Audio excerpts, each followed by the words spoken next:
मु दिलीप कुमार त्रिपाठी आपण मानकु स्वागत जनाऊँगी। मोर यूट्यूब चैनल मुठाई सपन तरफरु आपण मानकु मध्य अभिनंदन जनाऊँगी। कवि एवं कविता कार्यक्रम रे आपण मानकु पई गोटाए नुआ कविता मु आनिछि। ए कविता होउछि मोर अनुभूतिर कविता। गाँ को छाड़ी अनेक दिन सहर रे मु रही सारिछि। जेतेबेले सहर एवं गाँ भितर मु तुलना करे जहा पाइछि ए कवितार मर्म होउछि सेया। आसंतु मो कवितार शीर्षक तो सहर मो गाँ। तो सहर रूप हलाहल विष मो गाँ पीयूष भरा। तो सहर खाली चहट चिकण मो गाँ फगुण छरा। तो सहर हस नियारा नियारा आखिरे न थाए लेखा। मो गाँ हसई किरी किरी होई सते कि हलदी मखा। तो सहर झुरे टंका कोठा बाड़ी मो गाँ सरग तारा।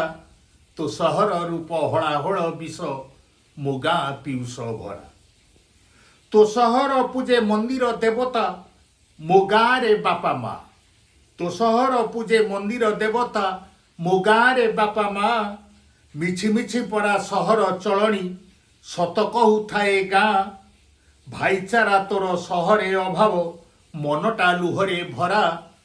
तो सहर रूप हलाहल विष मो गाँ पीयूष भरा। नई धोई दिए मो गाँर पाद पवन उड़ाए कानी। पहाड़ गाई सुमधुर गीत बरसा झराए पानी। शीतरे हजिबु काकरे भिजिबु बाधिबनी टाण खरा। तो सहर रूप हलाहल विष मो गाँ पीयूष भरा। तो सहर काई मो गाँर फूल। तो सहरे काई मो गाँर फूल तरका परजापति। कुआर पुनेई रज दशहरा दोलरे जीवु की माती। तो सहर छाड़ी फेरिया गाँ को निजर करिब परा। तो सहर रूप हलाहल विष मो गाँ पीयूष भरा। तो सहर खाली चहट चिकण मो गाँ फगुण झरा।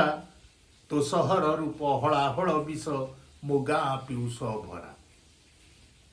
आपण मानकु जदि ए कविता भल लागिथिबो तबे लाइक करिवे, कमेंट दबाकु भूलिबेनी, शेयर करिवे एवं मोर चैनल मुठाई सपन को आपण माने निश्चित भाव में सब्सक्राइब करिवे। मु रहउछि, नमस्कार।